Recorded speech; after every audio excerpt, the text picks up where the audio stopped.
am on live day 3 of the 30-day challenge. It is very late. I figure if I make it by 9 o'clock Pacific time, it's still the same day.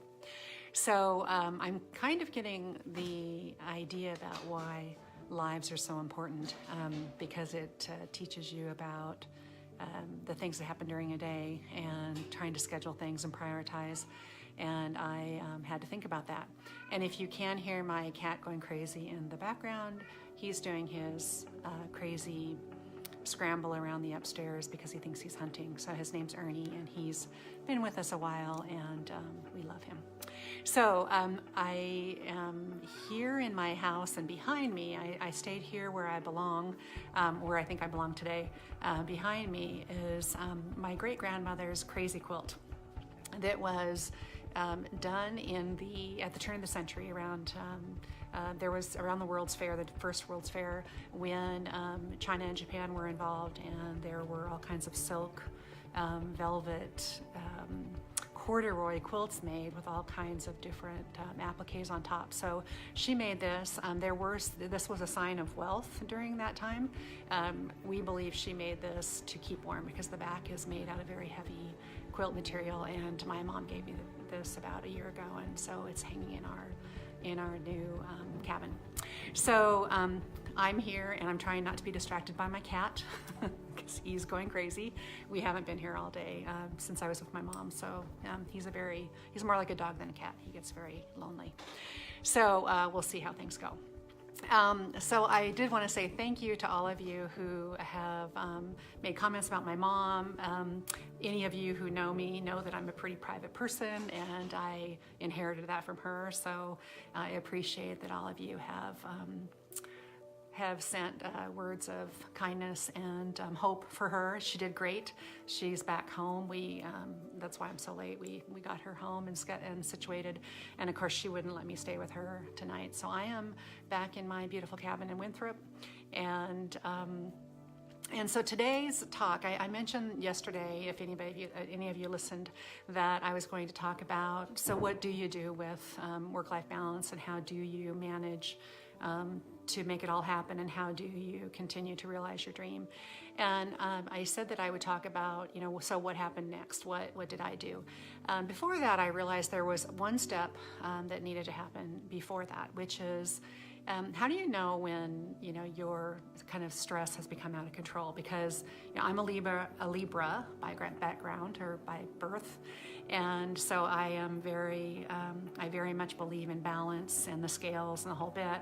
And I'm not here to tell any of you that work and life and the whole business of living are not stressful.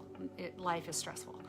It's really when your normal amount of stress, the things that you do every day, you feel that stress. If you're driven, if you have gone to school, if you have a family, if you're working, if you're trying to make dinner at home after working all day, there is a certain sort of normal level of stress that you experience. What I'm talking about when work life gets out of balance is when there's a tipping point, to the point where your life and all the things that bring you joy are a little bit put on the back burner, and what you're experiencing day in and day out is a sort of stress on steroids and a tipping point on the balance on the scales. So anybody who's kind of thinking about that, it resonates with them. That's what I want to talk about today before moving into what I did to sort of deal with my own stress and my out of control stress. So everybody knows their sort of normal work-life balance. They know how to handle their stress, but what is your tipping point? And what in your past has been the tipping point for you? There's multiple things that happen. Parents get sick, parents die, children get sick, children sometimes die. Some of those really awful things that happen that cause your sort of scales to be out of balance. So you have to identify what that is in your past, and that kind of is your trigger of, okay, I know how that feels to be out of control or to have stress kind of take over. The other part of that is, what does it feel like for you? So there are different symptoms. Some people can't sleep. Some people are told they have TMJ because they bite down on or they clench their jaw all night long and they end up with sort of a frozen jaw. Some people start to lose their hair. Some people have cardiac issues. Some people have stomach issues. So that is, again, a unique thing, and all of you, I'm sure, have experienced that level of stress where you know exactly what your physical symptoms are when that happens. For me, I was in the middle of thinking that I was managing everything fine. A high level of stress, but I had a pretty high powered job for a long time, and so for me that didn't feel any different, that I was managing that level of stress, managing home. I had a extremely supportive husband with the kids.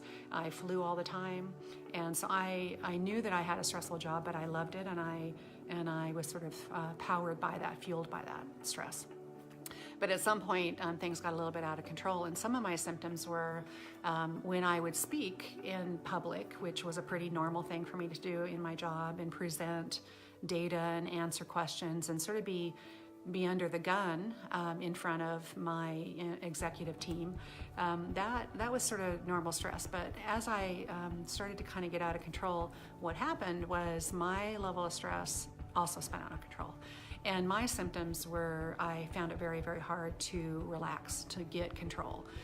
So I was sleeping very little, and I was sedating myself by drinking before going to bed to try to calm down, which was the worst thing to do. And when I would get ready for meetings, there was sort of this thrill around meetings, but also this sort of out of control stress. So what showed up for me was this feeling sort of above my stomach by my diaphragm, where I would try to take really deep breaths and I could never get my breath to relax. So I knew that, inhale, exhale, longer exhale, all those tricks around trying to calm yourself down, that's what I would experience, and I felt like I could never catch my breath. So that was my symptom, along with palpitations and sort of a gnawing stomach ache. So those were my symptoms. Those were the out of control symptoms I had before I got sick. So today, I'm going to end with, I want you to think about that as we go into tomorrow's day 4 live. Think about how your normal stress, how you handle your normal stress, but then what happens to you when your scales kind of get out of balance. So what do those feelings, what feelings show up for you when that happens? Fatigue often, are you snapping at your family and your husband or your wife or your significant other? Are you, not as even-tempered as you normally are? So it can be all kinds of things.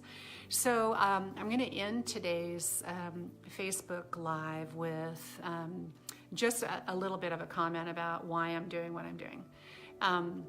This is a stretch for me. This is a challenge for me. But I had a dream that I'll continue to talk about, which was, I grew up in a very small town. I just took my mom back there. So my entire family pretty much still lives in my small town.